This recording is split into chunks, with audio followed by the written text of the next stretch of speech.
晚上10点，有人在业主群里发了条奇怪的消息，请遵守以下业主守则，不要给任何邻居开门。看到这条消息的时候，我有些奇怪。发送信息的是小区物业的李经理，头像不知道怎么变成了一只血红色眼睛，有些瘆人。业主群有业主们提出质疑，但很快他们就被全员禁言了。10点之后，不管发生什么都不要离开家门，我们的工作人员只会敲3下门。如果你听见了第4下敲门声，请不要开门，工作人员会统一发放食物包。若食物包里出现不明肉类，请勿食用。工作人员发放的 N95 口罩是白色的，如果出现红色口罩，请立刻将其丢弃。我们发放的感冒药是白色的，如果看见红色感冒药，请立刻销毁，不要接听楼栋的门禁电话。如果发现家人的数量不对，大喊铁锅炖之大鹅，并立刻前往房间的窗户跳下去。若家人出现倒立行走或大笑不止等异常状态，请拨打物业电话8080633380。如果家人开始穿上你从未见过的红色衣服，立刻躲到房间里。家人出现口水流不止的情况，请单独让他待在房间内，锁上门，不要给他开门。这份居家安全守则实在是有些古怪，大半夜在搞什么恶作剧吗？就在这时，门外响起了一阵急促的敲门声。我从猫眼往外望去，门外站着的是对门的邻居王哥。小天，你家里还有多余的退烧药吗？你王姐发烧了，给我弄1颗就行。不要给任何邻居开门。我虽然疑惑这个守则，但家里也确实没有退烧药了。王哥，不好意思，我家里也没有退烧药了。他佝偻着背，步伐僵硬地往前走去，看样子是准备去敲下一家。小王，你等等，先别走，退烧药我们家有，我下午刚买了点。我看到王哥猛地停住了脚步，他的头以一种极其缓慢的速度朝后翻转了过来。妈，不能开门。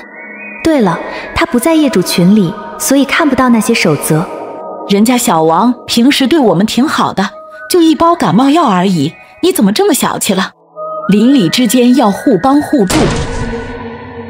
猫眼里，王哥似乎失去了耐心，他的头一下又一下地撞在门上。快开门，给我药！快开门，给我药！小天，你说这小王该不会疯了吧？怎么回事？大晚上的，还不让人睡觉了？隔壁的邻居是一位刚搬来的年轻女孩。我看到王哥停住了撞门的动作，他的眼珠缓缓地移向了声音传来的方向。之后，王哥的身影消失在了猫眼里。喂，你怎么回事？你要干嘛？下一刻，一道凄厉的惨叫声传出。没多久，王哥的身影再次出现在猫眼里，他的手上似乎托着什么。那是一个人，染着显眼的金发，是隔壁的年轻女孩。似乎是察觉到了什么，在经过我面前的时候，王哥停下了脚步，机械地缓缓朝着这边转过了头来。小天，外面这是怎么回事啊？我打开业主群，找到那条奇怪的消息给他看。你听，这是什么声音？走廊里传来了一种咀嚼声，好像有人在大口地吃着什么东西一样。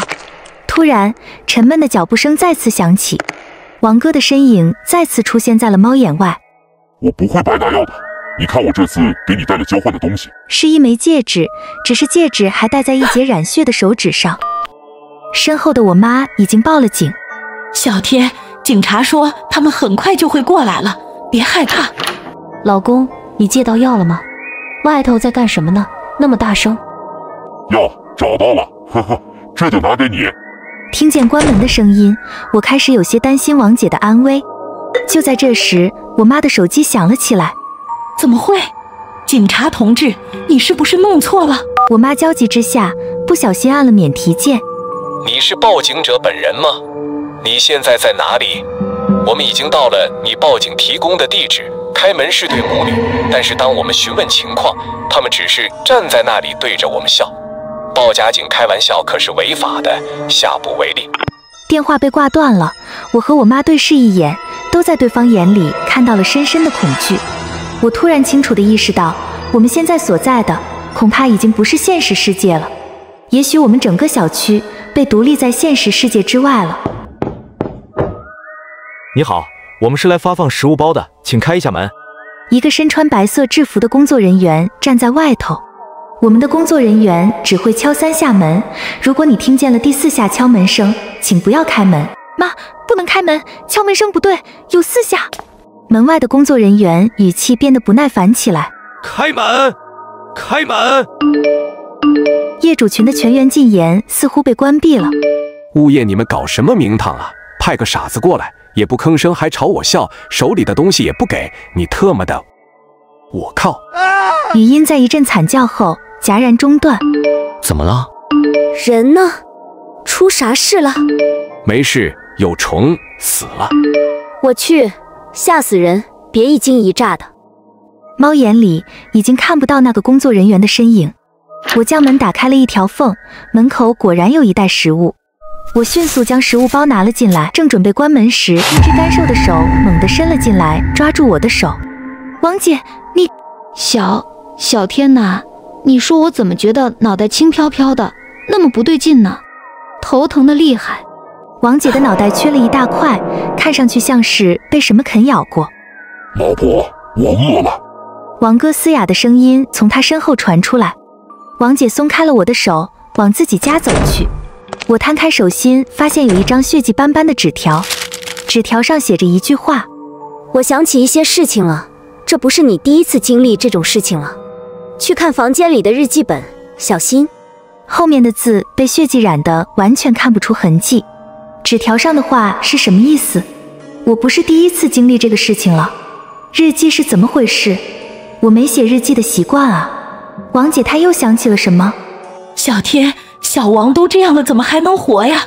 我是不是在做梦啊？妈，我也不知道，只是不遵守守则，下场一定会十分可怕。我们打开了那袋食物包，里面有2袋蔬菜，2袋贴着牛肉标签的肉，还有1袋完全没有标签的未知肉类。工作人员会统一发放食物包，若食物包里出现不明肉质，请勿食用。这袋肉发出了奇异的香味。好香的肉啊，一定很好吃吧？我感觉妈妈看着肉的眼神有点不对劲，连忙将肉丢进了垃圾桶。李经理再次在业主群里发布了新的守则。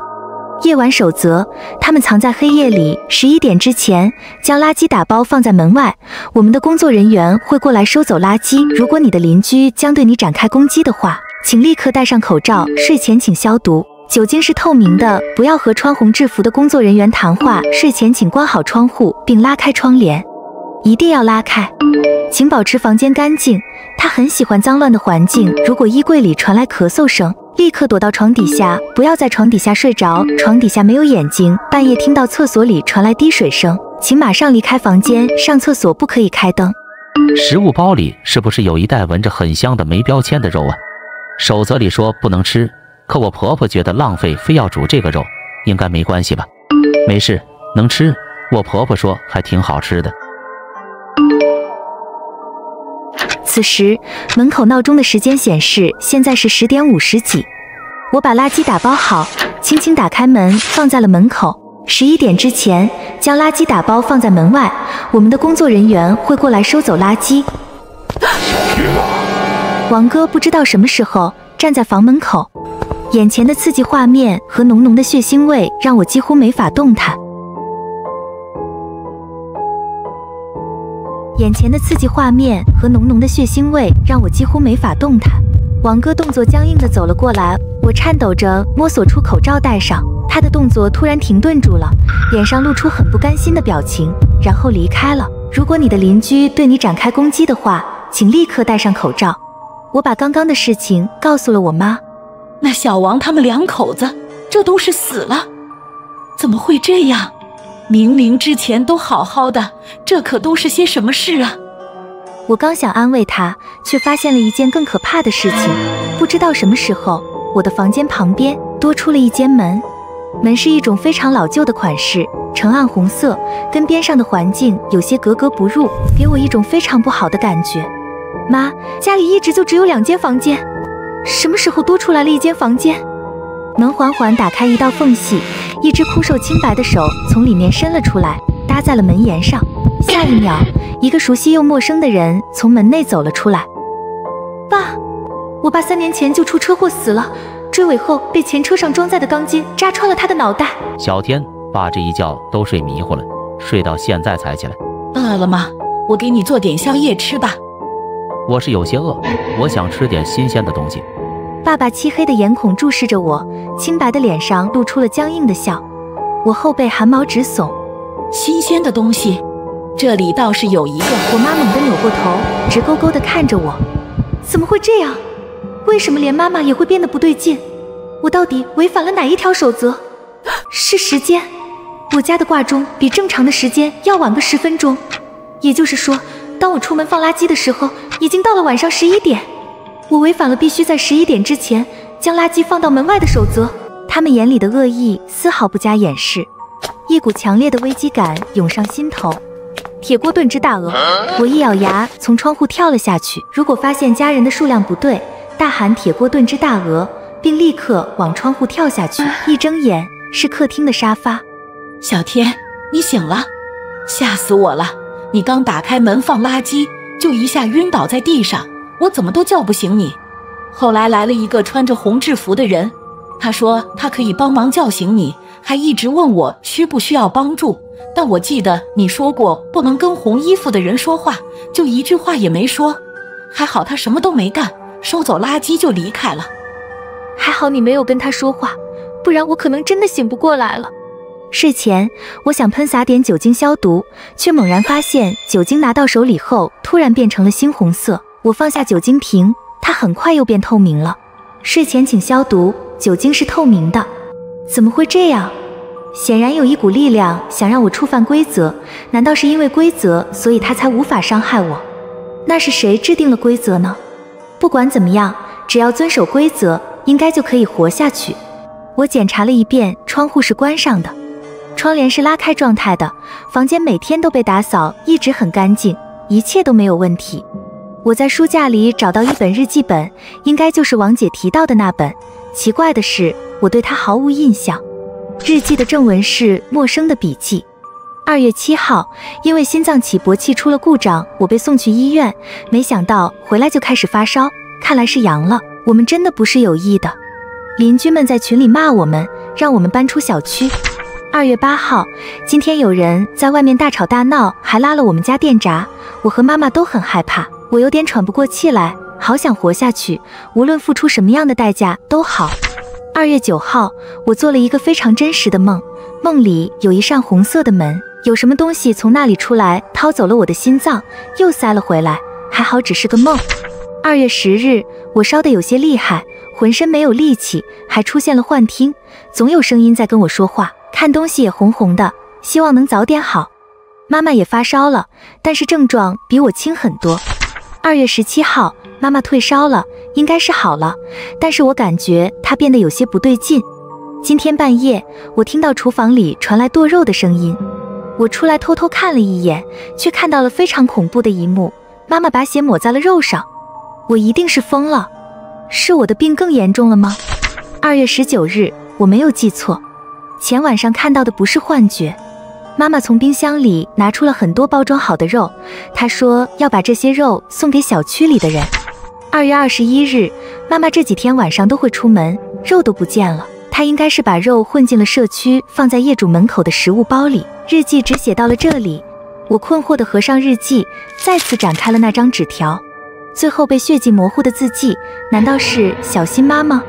我心里涌上一种非常不安的感觉。半夜我被冻醒了，房间的温度低得有些诡异，我环视四周，发现原本紧闭的衣柜开了一条缝隙，衣柜里突然传来了几声轻微的咳嗽声。如果衣柜里传来咳嗽声，立刻躲到床底下。我立刻钻到床底下，屏住呼吸，似乎有什么东西从里面推开了衣柜的门。那东西走路的声音很奇怪，是咚咚咚的声音。一个黑乎乎的人形怪物的脑袋朝下，朝着我，嘴角缓缓地扬了起来。我连忙闭上了眼睛。小天，快睁眼！规则说你不能在床下睡着。是妈妈的声音。我在床底下睡着了。我什么时候睡着的？难道刚刚是我不小心睡着，违背了守则？小天，你快给我赶紧睁眼啊！他的声音逐渐变了调，变得越来越尖锐了起来。我自始至终都不敢睁开眼睛。没多久，妈妈的声音消失了，身边温度似乎也正常了。我睁开了眼睛，黑影不见了，衣柜的门也关上了，床底下没有眼睛。最终疲惫战胜了恐惧，我爬上床，沉沉地睡着了。天终于亮了，小区里的广播循环播放着一句话：请所有业主前往物业处领取感冒药。我爬下床，来到卫生间洗漱。咦，这是谁？我是长这个样子吗？我眨了下眼，镜子里的人再次变回我自己。我想我可能是没睡好，眼花了。我用昨天发的牛肉煮了一锅牛肉粥。我点了点头，眼角却余光瞥见了垃圾桶里的空包装袋，上面没有标签。难道我妈又把那包肉捡回来了？桌上的牛肉粥上面飘着几块红色的碎肉，飘出一股奇异的香味。我肚子感觉到一股强烈的饥饿感。妈妈大口大口地吃了起来。日记里的妈妈把自己的血抹在肉上分给了邻居，那个没有标签的血肉会不会就是？我没胃口，先去拿感冒药了。我急匆匆地出门。出门前，我感觉妈妈的眼神一直在盯着我。我戴着口罩走在小区内，小区里有些人跟我一样戴着白色的 N95，有些人戴着的却是红色的 N95 口罩。工作人员发放的 N95 口罩是白色的，如果出现红色口罩，请立刻将其丢弃。我来到了物业处，当我看清发药的是王姐，顿时有些愣住了。我猛然想起昨天昏倒后在梦里看到的惨状，心底顿时有些发凉。她穿着物业的工作服，俨然一副物业工作人员的模样。你什么时候成为物业工作人员了？小天，我在这里都干了7、8年了。那你昨晚给我的纸条？什么纸条？王姐疑惑地看着我。我心里一沉，却又不知道该说啥。我拿着感冒药回到了家，里面有4粒白色的，有4粒是红色的。我把红色药丸丢进了马桶。我们发放的感冒药是白色的，如果看见红色感冒药，请立刻销毁。业主群里没什么人发消息，也没有新的守则被发出来，大家好像都忘记了昨天的事情。我听见有人在厕所的声音，是妈妈。她从马桶里掏出1粒刚才丢进去的红色感冒药。糟了，难道是粘在马桶壁上了？我来不及阻止，只能眼睁睁看着她塞进嘴里。我想起了昨晚的王哥，顿时一股寒意从心底冒起。违反了规则的人似乎都会变得很奇怪。完了，他也已经被感染了。家人出现口水流不止的情况，请单独让他待在房间内，锁上门，不要给他开门。我逃到了房间里，锁上了门。门外传来了敲门声，刚开始很轻，后面很响，砰砰砰砰，每次4下。小天，快开门！开门！开门！开门！门被砸得摇摇欲坠，支撑不了多久了。一声巨响之后，门被砸出一个大洞，妈妈的脸从里头探了出来。她笑得非常夸张，死死地盯着我，身上的衣服被她的血染成了红色。如果家人开始穿上你从未见过的红色衣服，立刻躲到房间里。你该吃药了，红色的感冒药，肉也要吃，快吃吧，吃完了就可以跟妈妈一样健康，我们可以永远在一起了，快吃吧。我冷汗直冒地往后退。对了，工作人员的电话。我颤抖着掏出手机，拨打了那个号码。电话很快就接通了。李奥鸟。通话戛然而止，仿佛被什么强行切断了信号。李奥鸟。我的脑海中突然闪过镜子里的那个人，我的大脑感觉到一阵疼痛，眼前一花，周围似乎有些不一样了。房间原来就有这么破烂吗？突然我猛地一个机灵，一些被某些力量强行篡改的记忆在此刻全部清晰地浮现在我脑海里。我分明没有妈妈，我不是高中生，我是个20岁的成年人，我只有一个爸爸。这里的确不是现实世界，我也并不是这个世界的人。我叫李奥鸟，准确来说，我被称呼为专家。2023年，疫情得到缓和，但一场比疫情更大的灾难降临了整个人类世界。一开始，只是不同地方一些人在睡梦中死去，可这种现象以极快的速度蔓延。很快，上面的人从少数活着醒来的人那里明白，被未知的感染源感染的人一旦入睡，就会被拉入噩梦世界，要么成为鬼怪们的猎物，要么成为鬼怪，只要污染源没有被清理，就再也无法醒来。为了应对这种情况，每个国家都会选出拥有过人记忆力和冷静的人进入噩梦世界清理污染源，这样的人就被称为专家。我和坤坤的任务就是进入噩梦世界的嗷嗷小区，找到这里的污染源，然后清理掉。这个嗷嗷小区规则世界不是我的第一个任务，却是最难的一个，并且有逐步扩大的趋势。一旦噩梦世界的嗷嗷小区的怪谈区域扩大，现实中的污染区也会扩大，将会有越来越多普通人被卷入这个怪谈，它的规则力量和里面的鬼怪也会变得更强。此时，妈妈已经完全进入了房间，她看上去已经彻底被同化了。妈妈的背后的不是昨天那个黑黑瘦瘦的人形怪物吗？看到我紧紧盯着她，我感觉她似乎有些意外。妈妈突然伸手掐住了我的脖子，她的力道大得出奇。这次我清晰地看到，妈妈的动作完全是由她操纵的。所以一直是这只瘦黑枯影在干扰我的记忆和视觉，它潜伏在我们身边，但是只有破坏了规则的人才会被寄生吗？我昨天搞错了，丢垃圾的时间也被寄生了，只是因为昨晚闭上眼睛躲在床底，规则的力量让我意外地逃脱了它的控制，所以记忆也开始慢慢恢复。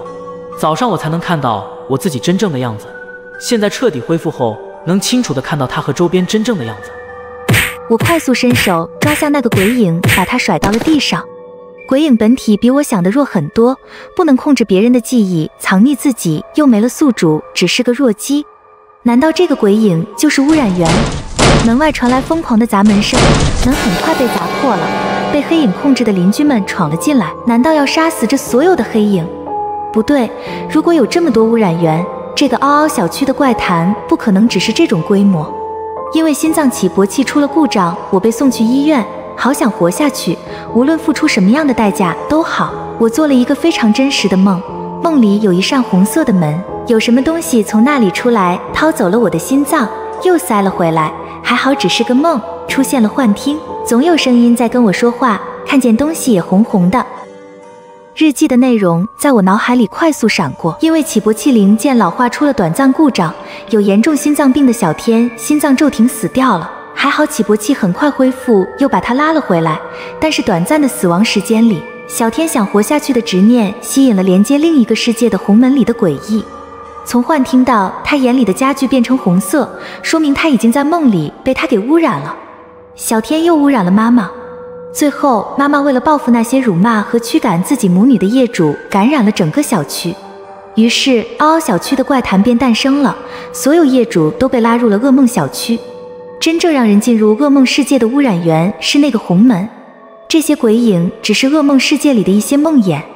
只要摧毁这个红门，噩梦世界也会跟着消失，这些梦魇也就不复存在了。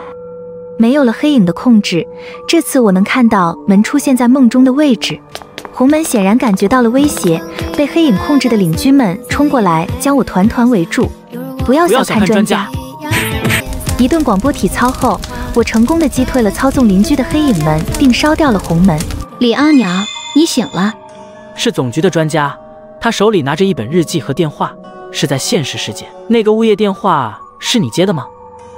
这是我们在现实中的嗷嗷小区找到的物业手机，虽然信号不好，但是偶尔也能跟噩梦世界通上信。这本日记也是现实世界小天写的，噩梦世界的只是这本日记的投影。坤坤通过电话联系过我们觉得这日记里的线索很重要，让他务必要转告给你。虽然付出了一些伤亡，但是嗷嗷小区的怪谈总算是消失了，幸存者也陆续醒来了。深夜，一个被绑着遍体鳞伤的女孩躺在房间的地板上，她的呼吸越来越微弱，她慢慢闭上了眼睛。突然，一个红门出现在她身后，几个黑色影子窜了出来，紧接着一个女孩走了出来。